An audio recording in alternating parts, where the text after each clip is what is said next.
E aí galerinha que tá vendo esse vídeo, tudo bom com vocês? Eu sou o Felipe Delador e sejam muito bem-vindos ao Delador FC. Essa semana o Brasil perdeu de novo nas eliminatórias da Copa do Mundo e a gente tá batendo recordes negativos atrás de recordes negativos. Foram 3 derrotas seguidas pela primeira vez na história das eliminatórias com o Brasil e foi a primeira vez na história das eliminatórias que a gente perdeu um jogo em casa. E foi logo pro nosso maior rival, a Argentina. Mas que fique bem claro, a gente perdeu em campo, mas na briga deu nós. E talvez a melhor parte do jogo tenha sido justamente ver argentinos apanhando. Brincadeirinha. É pegadinha, caralho. Mas as pessoas começaram a se questionar mais ainda o que será da nossa seleção no futuro. As pessoas já não confiavam tanto no Diniz e agora confiam menos ainda no trabalho dele. E para piorar, essa semana, a nossa maior esperança na seleção, Carlo Ancelotti, está em negociações para renovar com o Real Madrid. Pelo menos de acordo com as notícias, eles iniciaram negociações para renovação de contrato. O que faz o brasileiro pensar o que acontece se o Ancelotti não vir para a seleção brasileira. Irmão, o que acontece se o Ancelotti não vier? Fora a humilhação de ter se humilhado por um técnico tanto tempo e ele nem chegar, o que acontece? Fica Diniz, volta Tite, outro técnico brasileiro assume a seleção, vamos atrás de outro estrangeiro? Bom, fica aqui até o final, pois eu vou te explicar as possíveis opções do Brasil caso o Ancelotti não venha mesmo e o que poderá acontecer com o Brasil se ele não chegar, quem assume o comando dessa bomba que o Brasil está sendo atualmente. E é claro, não podemos deixar de falar da má fase da nossa seleção brasileira e eu vou apontar aqui nesse vídeo quem é, pra mim, os maiores culpados dessa má fase, dessa situação horrível que a gente está passando. E é claro, eu também vou dar uma passada de pano para alguns jogadores que estão sendo criticados e eu acho que não merecem tantas críticas. Para começar, eu quero deixar bem claro que eu acho que eu seria muito hipócrita se eu falasse aqui que eu acho o Diniz um péssimo técnico e que eu acho que a seleção jogou muito mal contra a Argentina. Pelo contrário, eu gosto do Diniz, eu acho ele um bom técnico e eu acho que a gente chegou a jogar melhor do que a Argentina no jogo. Só que tá aí a questão, clássico não se joga, clássico se ganha. A Argentina foi lá e ganhou, fez o trabalho dela que era fazer o gol e ganhar.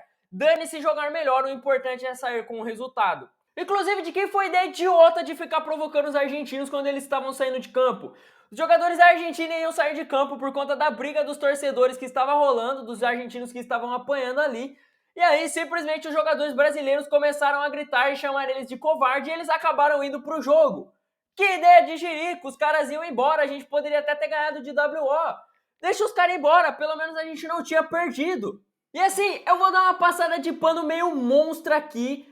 E não me entenda mal, eu não acho que o Diniz seja o técnico para a seleção, não acho que ele deveria ficar até a Copa e não acho que ele seja o técnico que vai trazer o Hexa para o Brasil. Mas eu acho um pouco da cobrança em cima dele meio injusta, já que ele acabou de assumir o comando da seleção, ele é um técnico interino e ele vem passar uma filosofia de jogo nova para o Brasil. É uma metodologia diferente que demora um pouco para se colocar em prática e começar a dar resultados. Eu acho que deveria ter um pouco mais de paciência, porque colocar uma metodologia nova e uma seleção que está há 6 anos na mesma metodologia demora muito para conseguir engrenar e demora muito para isso começar a realmente dar resultados em campo.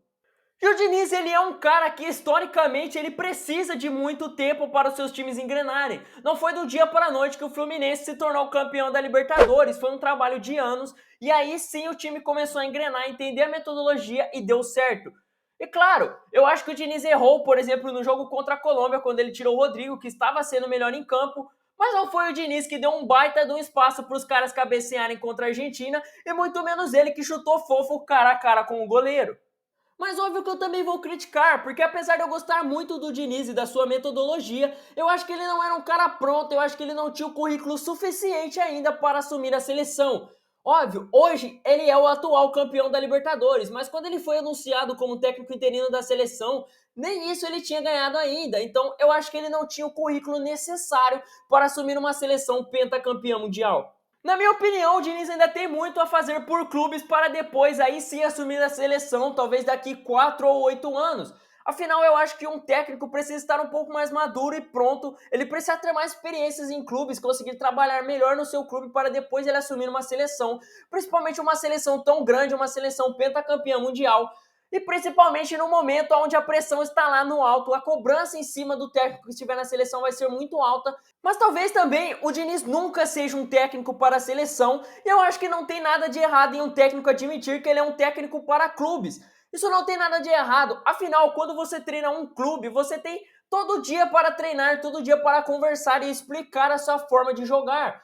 Coisa que na seleção você não tem. O Diniz vai ter 2 ou 3 dias para treinar e conversar e já vai para o jogo. É muito mais difícil, principalmente a metodologia do Diniz, que na minha opinião, ela demora muito para render e ela precisa ser trabalhada dia a dia para ela conseguir simplesmente engrenar. Por que você acha que o Pep Guardiola nunca assumiu uma seleção? Porque ele sabe que a metodologia dele precisa daquele dia a dia, tá sempre conversando, explicando para os jogadores, sempre treinando para em si engrenar. E não simplesmente 2, 3 dias de treino e tá tudo certo. Tem técnicos que não são feitos para treinar um time em 2 dias e já colocar eles para jogar. Tem técnicos que precisam estar ali no dia a dia com os jogadores para aí sim conseguir fazer o time engrenar e entender a metodologia dele de jogo. Não é vergonha nenhuma um técnico que tem uma metodologia fixa e bem montada preferir ficar por clubes e não querer assumir uma seleção. Não tem nada de errado nisso. Mas sabe quem não tem uma metodologia fixa e entrega resultados rápidos, mesmo com poucos treinos,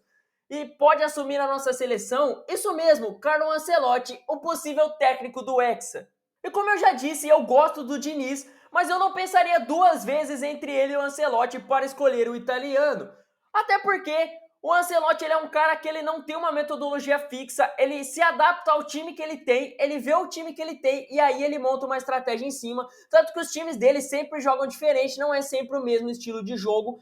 E ele se adapta muito bem aos seus jogadores, ele consegue montar ali um bom time e eu acho que ali no comando da seleção ele vai conseguir escalar e chamar os jogadores para fazer o melhor futebol possível com os melhores jogadores que a gente tem. Fora que o Ancelotti deixa os seus jogadores muito livres, muito à vontade para criar e jogar da forma que eles querem. Eles podem ter a criatividade deles à solta, eles podem tentar jogadas individuais. A metodologia dele, ela não vai fazer a bola chegar no cara e ele ter uma função fixa ali. A função dele é literalmente tentar uma jogada, criar uma jogada que ele acha melhor e ele ter essa liberdade. E é isso que eu sinto muita falta na seleção ultimamente. Os jogadores terem essa liberdade, afinal o nosso futebol sempre foi composto por jogadores muito criativos, jogada de dribles, jogadas de 1 contra 1, passes muito diferentes que acabavam dando numa boa jogada. A famosa seleção brasileira sempre foi caótica, sempre foi aquele caos que o técnico adversário não conseguia entender o que ia acontecer em campo, porque os nossos jogadores eram imprevisíveis, eram criativos, eles improvisavam uma jogada de drible na hora,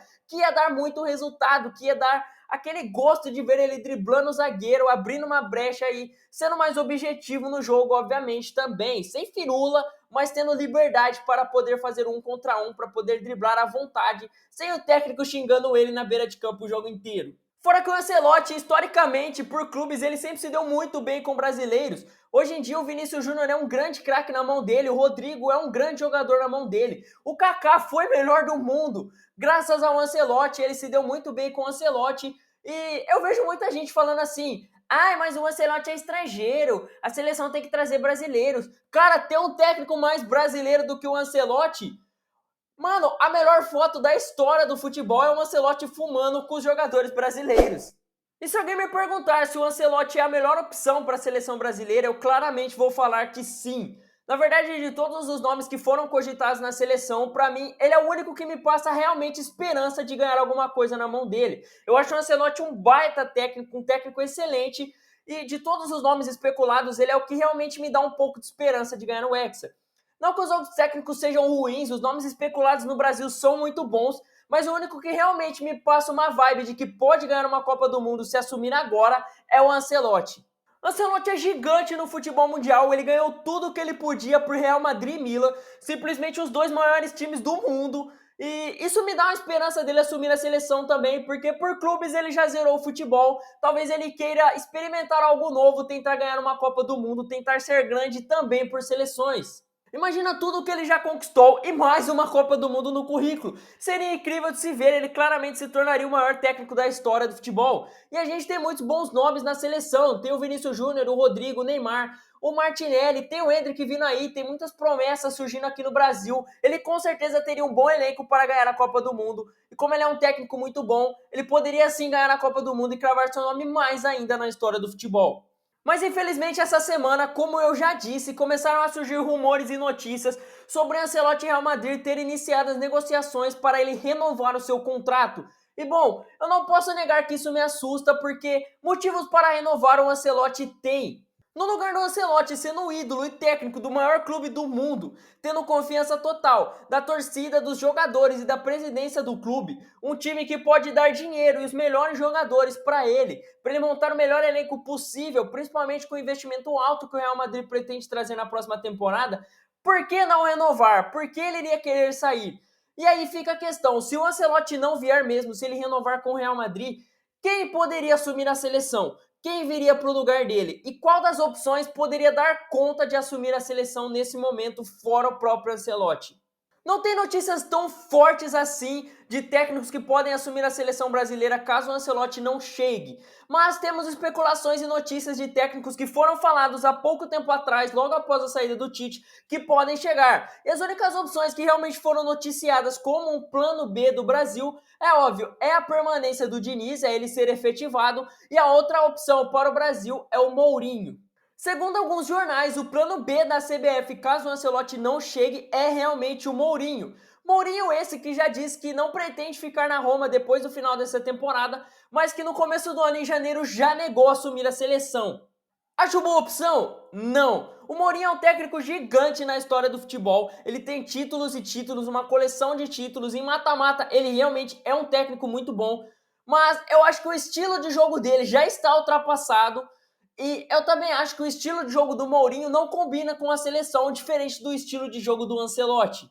E outra, qual foi o último trabalho realmente bom do Mourinho? Na temporada passada ele fez um trabalho bom, mas nada extraordinário. Afinal, ele chegou na final da Europa League e foi apenas vice, e ele nem conseguiu conquistar uma vaga para a Champions League na próxima temporada. Ele ficou acho que em quinto ou sexto lugar no campeonato italiano. E olha que a Roma tem um dos melhores elencos na Itália. Talvez o último trabalho realmente bom que eu me lembro do Mourinho foi no Manchester United, quando estava Mourinho e Ibra, era uma boa dupla e eles conseguiram ganhar a Europa League aí em 2016 ou 2017, se eu não me engano.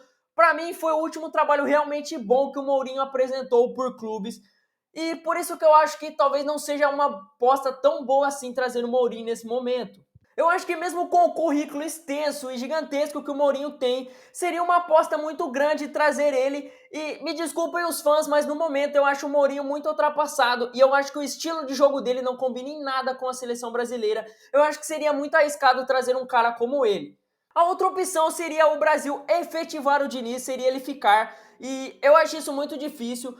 Como eu já disse, a metodologia dele leva tempo para engrenar, então assim, com o tempo talvez o Brasil fosse render muito na mão dele. A gente já vê uma diferença notória, por exemplo, no jogo contra a Argentina, onde na minha opinião a gente jogou bem, taticamente dava para ver que o Brasil estava melhorando, estava entendendo mais o estilo de jogo dele, mas eu ainda acho que seria uma aposta muito alta simplesmente efetivar o Diniz. E sinceramente, o Brasil não está com tempo para ficar apostando. A Copa do Mundo já está praticamente aí. Falta praticamente só 2 anos, 1 ano e meio para a Copa do Mundo. E o Brasil não tem tempo para ficar apostando em que técnico que vai chegar ou não. Tem que ser uma contratação mais certeira.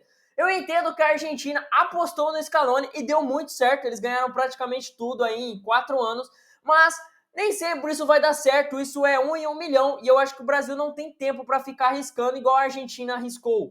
Então, eu acho que não valeria a pena efetivar o Diniz no momento. Eu acho que com o tempo, o estilo de futebol dele ia engrenar e a seleção ia melhorar. Sim, eu acho que os resultados iam começar a vir. Acho que seria o suficiente para ganhar na próxima Copa do Mundo? Tenho minhas dúvidas, eu acredito que não. Acho a melhor opção? Não, eu não acho que efetivar o Diniz seja a melhor opção. Nós temos bons jogadores, dá para implementar o estilo de jogo dele, mas como eu já disse, para mim, a melhor opção, principalmente com os jogadores que a gente tem em nossa metodologia de jogo, ainda é o Ancelotti. Fora que eu, no lugar do Diniz, não aceitaria ser efetivado pela seleção se essa proposta aparecesse. Ele tá bem no Fluminense, acabou de ganhar a Libertadores, é tratado como um ídolo, é amado pela torcida, tá no melhor momento da carreira dele por clubes. Para que arriscar sair e perder tudo isso para assumir a seleção e correr o risco dos resultados negativos continuarem e ele simplesmente ser chutado?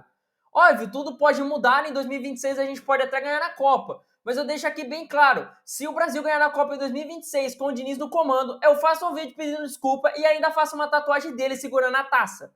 Mas se o Ancelotti não vier, para mim tem um técnico que talvez valeria a pena apostar, que seria o português Abel Ferreira. O português vem sendo praticamente o melhor técnico em solo brasileiro nos últimos 3 anos. Tem um trabalho muito constante, muito bom no Palmeiras. Desde 2020 ele ganhou praticamente tudo, incluindo 2 Libertadores. Além dele ser um técnico que também é muito versátil, ele se adapta bem aí ao elenco que ele tem. Ele trabalha com o que ele tem, ao invés de querer colocar uma metodologia fixa em campo. Além dele se mostrar um técnico que explora muito contra-ataques e jogadas de velocidade, coisa que os jogadores do Brasil têm de sobra. Então eu acho que ele seria uma aposta que valeria a pena.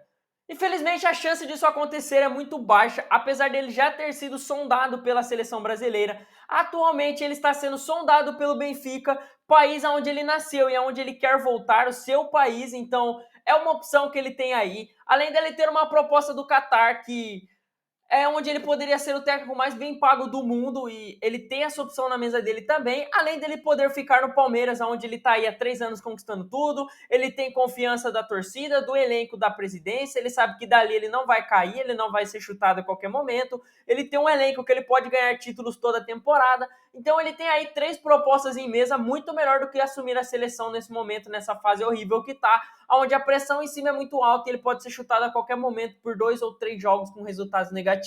Falando em português, outro cara que, além de ter sido sondado, é muito pedido por vários torcedores, é o Jorge Jesus.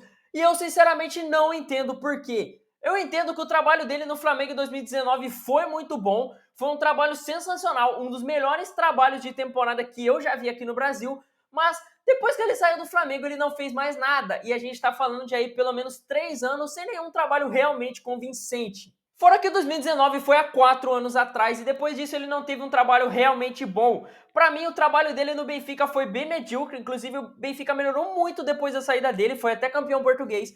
O trabalho dele no Fenerbahçe para mim foi só ok, também não foi nada bom pelo elenco e pelo campeonato que ele estava disputando. E o Al Hilal também, até o momento, ele não fez nada extraordinário. Esse tempo atrás estava até tendo rumores de que a torcida queria que ele saísse, mas eu não acompanho muito futebol árabe para ter certeza disso. Mas o trabalho dele lá, dos poucos jogos que eu assisti, não é tudo isso. E olha que ele tem um elenco totalmente estrelado e recheado em mãos. E até o momento não fez nada de absurdo ali no Al Hilal. E eu acho que 3 anos de trabalho ruins para pensar nele na seleção por um trabalho de 4 anos atrás é muito pouco para ele assumir uma seleção pentacampeã mundial. Sinceramente, eu espero que isso não aconteça, apesar dele mesmo já ter falado em entrevistas que ele aceitaria assumir a seleção brasileira, que é até um sonho para ele. Eu não acho ele um técnico tão bom assim, eu não acho ele um técnico tão incrível, e eu não entendo porque ele é tão pedido na seleção. É um estilo de jogo bem ofensivo, bem para frente, eu gosto disso, eu não vou negar, mas eu acho que se ele tivesse no Flamengo esse tempo todo, fazendo um trabalho constante, valeria a pena pedir ele. Mas ele não ficou no Flamengo, ele não teve nenhum trabalho tão constante, ou pelo menos metade do que ele foi no Flamengo desde então. Então, para que arriscar um técnico desses na seleção?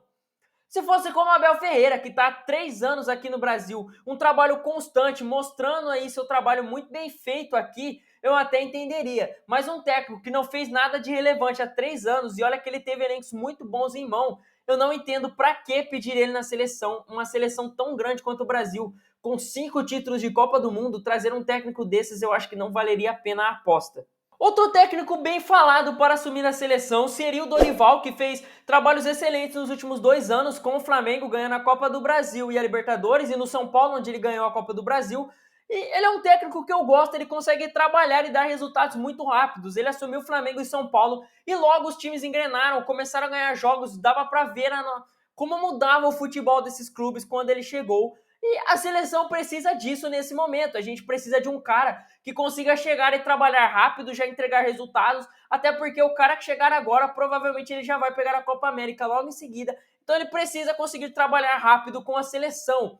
Eu não acho que seria de todo mal trazer o Dorival, eu acho que seria uma aposta viável, via o que ele fez nos últimos anos, mas se eu falar que eu acho que ele é a melhor opção, ou que eu olho ele e falo, nossa, se ele chegar agora na seleção a gente vai ganhar na Copa do Mundo, não, eu também não acho. Na verdade, de todas as opções, eu acho que ele é uma opção melhor do que muitas, até porque ele é brasileiro e eu gostaria de ter um técnico brasileiro bom para ganhar o Hexa, mas infelizmente a safra de técnicos brasileiros atualmente não me agrada tanto. Mas, sinceramente, é o técnico daqui que eu menos sei o que eu acho dele. Eu não sei se eu acho que ele poderia ganhar a Copa do Mundo, se eu acho que ele seria horrível. Para mim seria 8 ou 80, ou daria muito certo ou muito errado. Mas para mim o Dorival poderia entregar um bom resultado, porque se com o elenco do Flamengo e até o elenco limitado do São Paulo ele conseguiu entregar títulos grandes, imagina na seleção com jogadores tão bons quanto a gente tem, com esses elencos tops que a gente tem. Mas aí que tá o problema, o nosso maior culpado, na minha visão, ao meu ver, não é o técnico. O maior culpado da situação atual da seleção é a própria CBF. Primeiro que na seleção, vamos ser sinceros, não são os treinadores que estão fazendo as convocações. Esse tal de João Pedro do Brighton, sei lá o nome desse cara, isso aí claramente é jogada de empresário, é a CBF e os empresários que estão convocando jogadores aí. Ou você acha mesmo que o Diniz iria convocar esse cara? Sinceramente, só aqui no Brasil tem 5 centroavantes melhores, imagina se você for olhar os brasileiros que estão na Europa. E óbvio também, o maior problema da CBF foi a sua falta de planejamento. O Tite ficou praticamente um ano, de janeiro até a Copa do Mundo, afirmando que depois da Copa do Mundo, independente do resultado, ele não ficaria na seleção. A CBF teve esse ano inteiro para já pensar num possível sucessor e não foi capaz de fazer isso. Chegou janeiro, começou a cogitar um monte de técnico e agora está em desespero, praticamente se humilhando pelo Ancelotti, que agora pode não vir e aí pronto, lascou-se, não tem o que se fazer. A gente vai esperar até 2024, até a metade do ano para o Ancelotti chegar e ele talvez nem chegue porque a CBF não teve planejamento. E mesmo que o Ancelotti chegue e a gente vá jogar a Copa América, se a gente não ganhar, a culpa também é da CBF pela sua falta de planejamento. A Copa América vai ser praticamente iniciada logo após o fim do calendário europeu. Vai acabar o Campeonato Europeu lá para maio e em junho já vai começar a Copa América, se eu não me engano. O Ancelotti vai ter muito pouco tempo para trabalhar com a seleção. E se a gente não ganhar na Copa América, a culpa não vai ser em nenhum momento do Ancelotti se ele assumir a seleção ou de qualquer outro técnico que assuma a seleção. A culpa vai ser única e exclusivamente da CBF. Nem os jogadores vão ter culpa, porque eles também vão ter pouco tempo treinando e se adaptando ao novo técnico. A gente está colocando praticamente em risco a Copa América e se a gente não ganhar a Copa do Mundo, a gente abriu mão da Copa América por nada.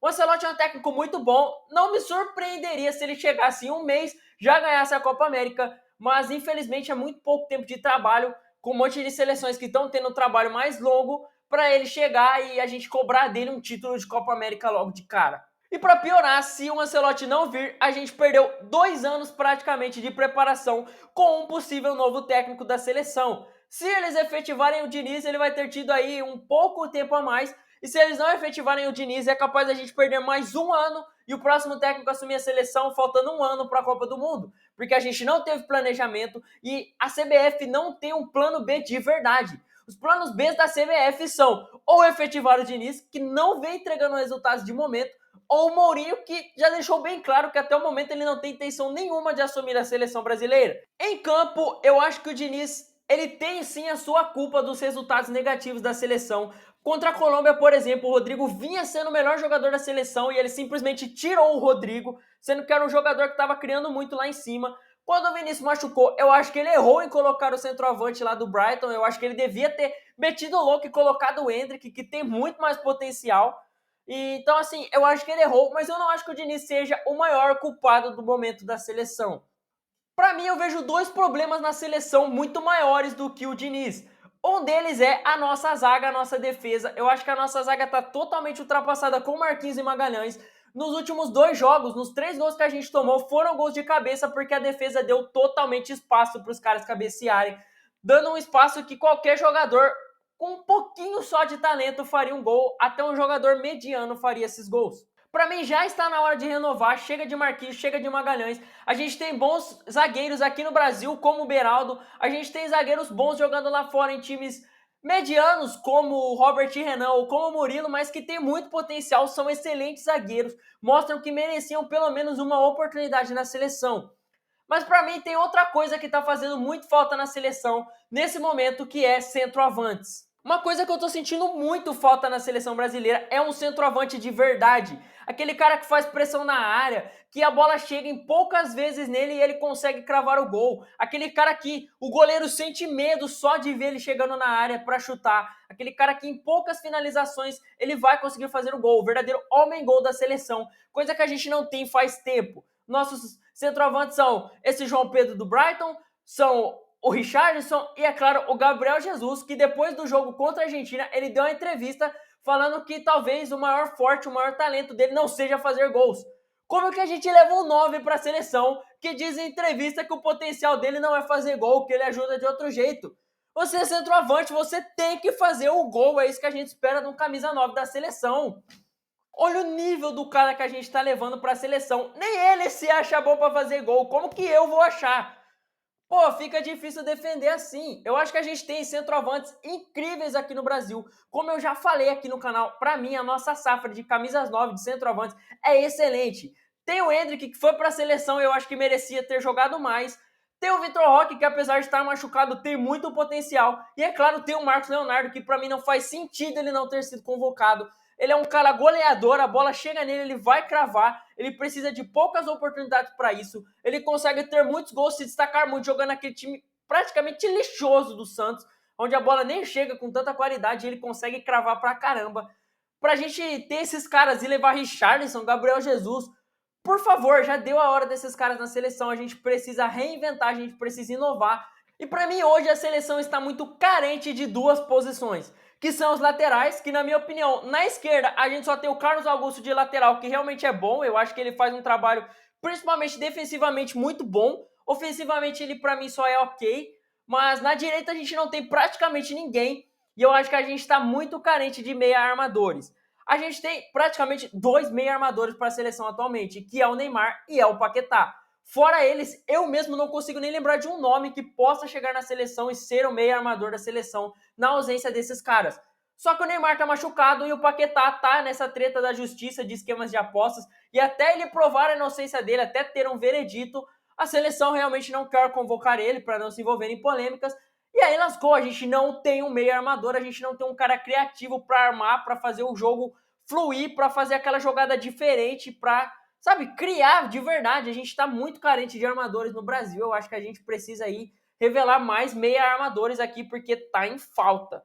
Tem o Rodrigo também, que vem fazendo essa função de 10 aí na seleção, mas na minha opinião não é a posição que ele mais rende, não é a posição que ele deveria ficar. Eu acho que o Rodrigo, ele tem que ser titular, ele jogou muito bem esses últimos dois jogos, mas eu acho que ele tem que jogar na direita. Para mim, as melhores posições pro Rodrigo são as pontas. Eu acho que ele tem que entrar em campo para jogar na ponta, onde ele vai fluir melhor, porque as melhores jogadas dele são jogadas em velocidade, jogadas de drible no 1 contra 1. E é claro, ele tem, quando ele vai ali, ele dá o passe, mas eu acho que de meia ele não é tão criativo, ele não é tão bom para ser meia quanto ele rende nas pontas. Mas uma posição que eu vejo a galera criticando muito, a galera falando muito mal, mas eu acho que o Brasil está praticamente muito bem servido nessa posição, e eu acho que as críticas são totalmente erradas. Eu acho que não tem para que criticar os caras dessa posição, são os goleiros. Cara, o problema da seleção tá longe de ser os goleiros. Os nossos goleiros da seleção são o Alisson e o Ederson, que são top 10 goleiros do mundo. Se o Guardiola e o Klopp, que são os melhores técnicos do mundo, confiam nesses caras e deixam eles no gol dos seus times, quem somos nós para falar que esses caras são goleiros ruins e que eles não passam confiança no gol da seleção? Inclusive, eu acho que a birra da galera é um pouco mais com o Alisson do que com o Ederson. Mas, pô, galera, o nosso problema tá na nossa zaga. A nossa zaga simplesmente deixa um monte de espaços e brechas para os caras finalizarem e muitas vezes o goleiro não tem o que fazer nessas situações. Nem o Courtois, com essa defesa bosta da nossa seleção, ia conseguir passar no jogo sem tomar gols. Fora que a galera reclama do Alisson e blá blá blá, chama gol, blá blá blá blá blá blá. Sendo que o Alisson fez 4 defesas difíceis contra a Colômbia e nenhum dos gols que a gente tomou contra a Colômbia foram culpa deles. A zaga simplesmente deixou o Luiz Dias livre para cabecear. Como que eu boto a culpa disso no goleiro, sendo que a zaga simplesmente cagou pro lance, cagou pro melhor jogador da Colômbia no jogo? E para vocês verem que o problema da seleção não é goleiro, olhem o Ederson. O Ederson acabou de ser campeão da Champions League, ele está entre os 5 melhores goleiros do mundo e ele fez 2 defesas difíceis nos 5 minutos finais. Ele praticamente garantiu o título do Manchester City na Champions League. Você não vai falar que um cara desse é ruim, ele é um baita goleiro, certo? Mas na seleção ele tomou 4 gols do Senegal, ele tomou o gol da Venezuela, ele tomou o gol da Bolívia, ele tomou 2 gols do Uruguai. O único jogo da seleção que ele não tomou gol, se eu não me engano, foi contra a seleção do Peru. E bom, como eu já disse, o Brasil só não sofreu gols contra o Peru. De resto, todos os jogos da eliminatórias a gente tomou gol. E a gente trocou de goleiro no meio do caminho. Ou seja, tanto o Anderson quanto o Alisson tomaram gol em praticamente todos os jogos. Mas sabe o que era repetido, cartinha carimbada nesses jogos todos? A nossa zaga, que era praticamente a mesma. Pra mim, Magalhães e Marquinhos já deu. E se você parar pra ver, o Marquinhos joga no PSG e o Magalhães joga no Arsenal, que são times que vêm sofrendo muitos gols. Pra você ver que nem o time desses caras eles conseguem ficar sem tomar tantos gols. Então, na seleção também, pra mim a culpa é desses caras que vivem vacilando. Enfim, só dando uma de advogado do diabo aqui, pra mim defender um pouco os nossos goleiros, principalmente o Alisson, que vem sendo muito criticado, e pra mim ele tá longe de ser o maior problema da seleção brasileira.